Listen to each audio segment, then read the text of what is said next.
na habari hizo tukiendelea kusalia kwenye ukanda huo Iraki wamefanya uchaguzi uchaguzi wa kutafuta viongozi kwenye taifa lao. Hilo pia ni miongoni mwa vitu ambavyo vinazungumzwa sana kwa ukubwa sasa hivi kwenye habari za kimataifa. Ni kweli. Cha kwanza, Iraq limekuwa ni taifa ambalo kwa kiasi kikubwa taifa ambalo kama limeanguka. Na limekuwa likitajwa au likitazamwa na dunia kama ni taifa ambalo limekuwa halifuati misingi ya kidemokrasia. Tumeshuhudia ni nchi ambayo imekuwa katika mgogoro mkubwa sana na mataifa ya magharibi kuongozwa na Marekani, lakini vivyo tumeshuhudia kwamba ushawishi wa Iran katika nchi hiyo imekuwa ni mojawapo ya hoja ambayo imekuwa ikiibua mizozo mikubwa sana kwenye jumuiya za kimataifa. Kwa nao safari wanafanya uchaguzi na imekuwa ni harakati za zile ambazo zinaitwa kuhamasisha demokrasia ya kimagharibi, kwa sababu demokrasia ya kimagharibi inataka watu waweze kufanya uchaguzi na hata kubadilishana vipindi fulani vya kiuongozi. Kwa taifa la Iraki ambalo limekuwa likitajwa kwamba linakandamiza demokrasia, haki za binadamu, haki za watoto au hata haki za wanawake, limekuwa ni taifa ambalo limekuwa katika ushawishi mkubwa huo.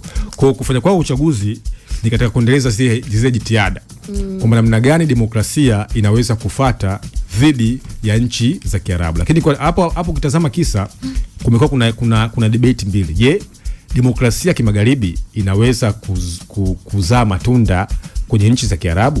Kwa sababu wao kwa tazama demokrasia yao wamekuwa kitafsiri kwenye vitabu vyao vitakatifu. Yaani kwa mfano masuala ya ndoa, hawatazami ndoa katika demokrasia, ndoa katika kwa mfano katika dini au utamaduni. Yaani ni miongoni mwa nchi ambazo zinaongozwa sana kidini of course. Kwa kila kitu ambacho unachokitafsiri watafsiri katika dini, kuanzia ndoa, kwa mfano mipaka, masuala kwa mfano ya mali. Kwa hiyo hawataki demokrasia kimagharibi kuja kutafsiri maana halisi ya maisha yao.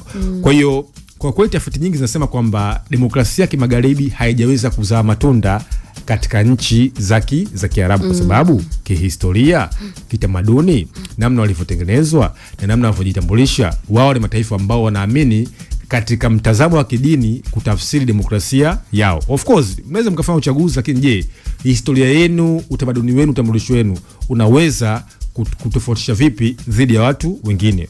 Jumuiya za kimataifa zimeweza kuwapongeza kuingia katika uchaguzi, lakini bado imekuwa ni mjadala mkubwa sana na maganda demokrasia kimagharibi inaweza kuzaa matunda kuna nchi za Kiarabu.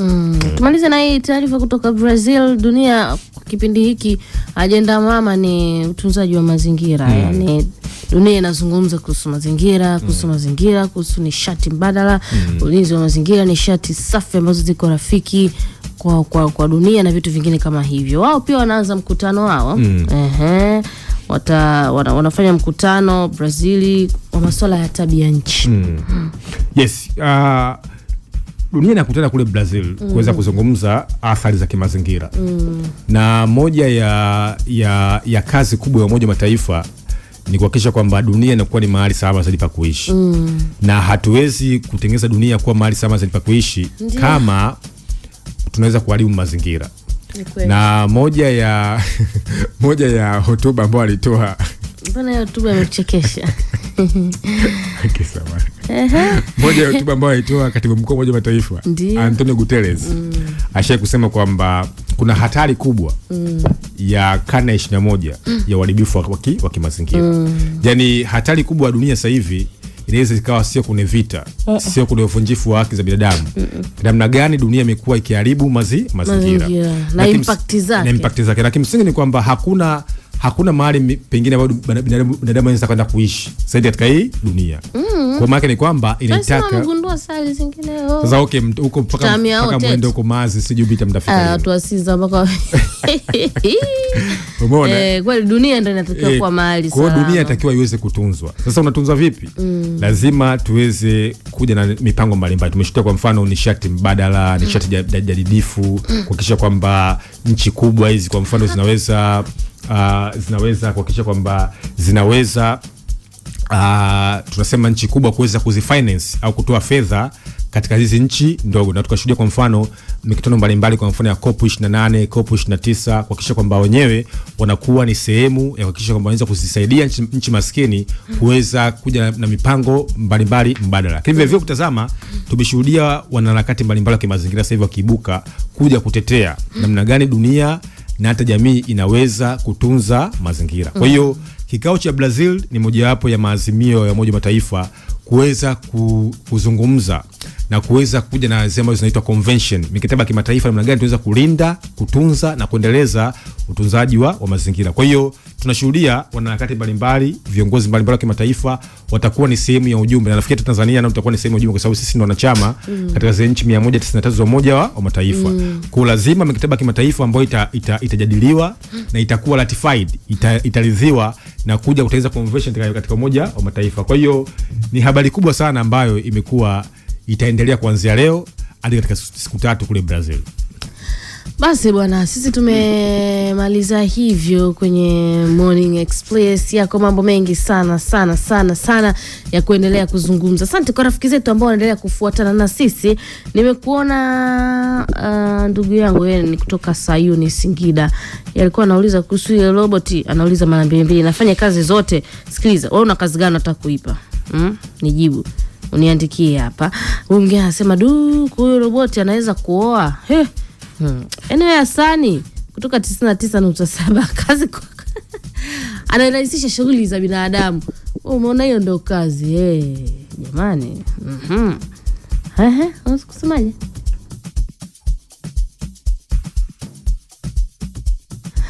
Kwa hiyo ndio hivyo. Sawa. Lakini pia nimekuona Filbert Juma Daudi yuko Muri Tukerewe Mwanza.